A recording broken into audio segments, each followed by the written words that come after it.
sammen, der er rigtig mange, der har spurgt, om jeg ikke snart vil lave en Askers, og så tænkte jeg, nu sidder jeg herhjemme i mit værelse, og jeg keder mig rigtig meget, så nu synes jeg, nu kunne jeg lave den.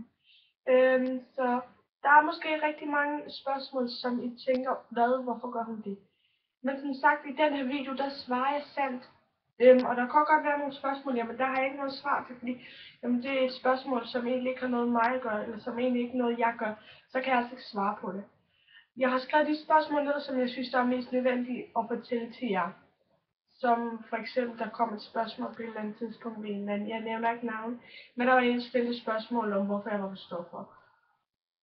Og nu skal I ikke tro, at det er, for det er overhovedet ikke. Og det vil jeg overhovedet ikke, men det spørgsmål, det tænker jeg ikke, det vil jeg ikke sætte med, fordi jeg er kun uvenner med den her veninde her, eller den her pige her, så hun gør det kun for at udnytte mig, og for at I skal tænke ud på YouTube, jeg eller mine andre venner, der ser det her, at jeg virkelig er på stoffer, og det er jeg virkelig ikke.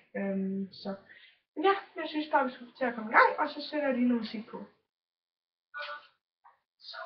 Det første spørgsmål, det er fra Trine, hun spørger, udsendes rigtig til 10.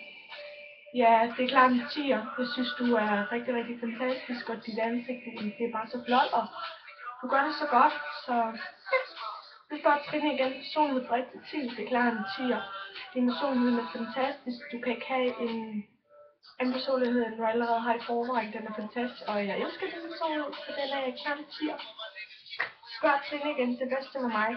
Jamen det er alt, der er ikke noget, der er dårligt ved dig, Trine skat, fordi alt er bare bedst til dig. Så ja. Så spørger Trine igen, kan du huske mig? Ja, jeg kan rigtig godt huske dig. Jeg kan huske, at du siger Mel. Eller der vidste jeg ikke rigtig, hvem du var, men jeg vidste fra Karoline af, og nu ved jeg, hvem du er. Og jeg vil altid huske på sådan en fantastisk person som dig. Så spørger Trine så igen, hvad er vi? Jamen, vi er klart bedste veninder. Du er ikke den bedste veninde, der fylder alt for meget. Altså min hjerteveninde, det er du ikke, men vi er bedste veninder. Og som sagt, så kalder alle mine veninder for bedste veninder. Der er nogen, der hedder bare veninder, fordi de er ikke så meget for mig. Men du er klart rigtig meget for mig. Så ja, det er det, vi er. Så spørger Trine igen, skal vi finde dag? Jeg skal selvfølgelig finde dag. Du er fantastisk, og jeg elsker dig, og ja, vi skal finde dag. Vi har aldrig nogensinde været sammen, men jeg ved, at vi bare skal være sammen lidt, fordi jeg vil bare gerne være sammen med dig. Så ja, det kan godt. Så spørger Trine igen, dit første kys. Og mit første kys, det var med en, der hedder Anders. Ja, Anders han var rigtig sød dengang, og det er han så bare ikke mere nu, fordi nu er vi uvenner. Men han var rigtig sød dengang. Ja, men min første kys, det var godt, og han kysser godt, så dengang gjorde han, nu kysser han ikke godt mere. Men det var den første kys med ham, og så en masse andre bagefter, men det var ligesom det første kys med ham. Så spørger Trine igen, hvilken sang lyttede du til sidst? Den sidste sang, jeg lyttede til, det er en sang, der hedder Young and Free. Og ja, den lytter jeg til lige nu, men det var den sidste, jeg hørte, inden jeg lavede den her video. Så spørger Cecilie, hvor dejlig er fra 1 til 10. Du er klar en 10 og skat igen, fordi at du er simpelthen så dejlig, og du er bare verdens bedste veninde. Jeg elsker dig virkelig overalt, så du er rigtig dejlig. Så spørger Mads, hvorfor jeg ryger. Ja, Mads, det er der måske mange, der spørger om, men jeg ryger, fordi det gør jeg. Og fordi jeg synes, det hjælper med alle mine problemer. Men det gør det jo egentlig ikke rigtigt, fordi du... Men det synes jeg, det gør. Og jeg har også sagt til folk, hvis de kan tåle, at jeg ryger, så må de egentlig holde sig væk, fordi det er ligesom det, jeg gør. Ikke? Så spørger Mads igen, har du haft sex? Nej, jeg har desværre ikke haft sex endnu. Jeg er kun 13, så jeg venter sgu lige til, at jeg overhovedet må have sex med folk. Så nej, det har jeg ikke. Så spørger Maja, elsker du mig? Ja, selvfølgelig mig. Du er min kusine, og jeg elsker det virkelig. Det kan godt være, at der har været så meget på det sidste, som ikke har været så godt med familien. Men jeg elsker det inderst til mig rigtig, rigtig meget, og jeg savner også lidt meget. Så spørger mig, er du jomfru? Ja, jeg er jomfru. Jeg har aldrig nogensinde haft sex med nogen, så ja, jeg er jomfru. Og nu skal jeg ikke bare tro, at jeg sidder og lyver, fordi det gør jeg ikke, fordi jeg har altså aldrig nogensinde haft sex med nogen. Jeg er altså jomfru. Så spørger Camilla, hvad er det pæneste ved dig selv? Det pæneste ved dig selv, det er måske ret svært, og det lyder måske ret mærkeligt, at jeg synes, det er det pæneste. Men som sagt, det pæneste ved mig selv, det er faktisk mine bryster. De så som de skal, og de er sådan som de skal, og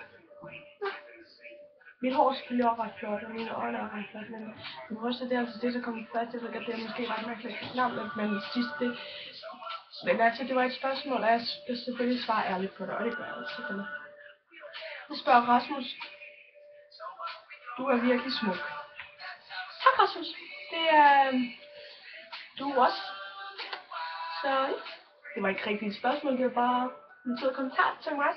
Men tak lige måde, Rasmus, det er du virkelig også, du er ret flot. Så spørger Rasmus, hvordan har du en kæreste?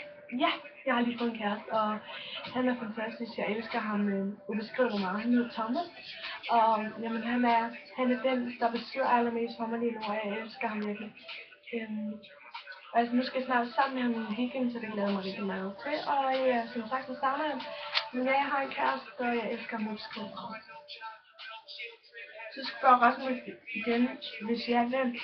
Ja, det har jeg faktisk lige sagt færdigt, men han hedder Thomas, og ja, han er rigtig dejlig, og han er lige 2 år ældre end mig, så det går nok. Han er 15, og jeg er 13, men det går altså nok, synes jeg. Jeg er snart 14, så det går nok. Så spørger Emma, har du en kæreste? Ja, Emma, jeg har en kæreste. Det har jeg også sagt tidligere i videoen, men ja, jeg kan godt sige det igen. Jeg har en kæreste, det hedder Thomas, og han er fantastisk. Ja. Så spørger Emma igen, hvis jeg hvem? Ja, han hedder Thomas, og han er fantastisk. Jeg elsker ham rigtig meget. Han er fantastisk, og ja, jeg elsker ham virkelig. Og så spørger Siv, hvem er dine bedste venner? Det er mange, så det er fint. Så spørger Siv, hvem er din bedste veninde? Min allerbedste veninde lige nu, det er en, der hedder Emily. Min anden bedste veninde, det er en, der hedder Josefine. Min tredje bedste veninde, det er dig, Siv, fordi du er så fantastisk, og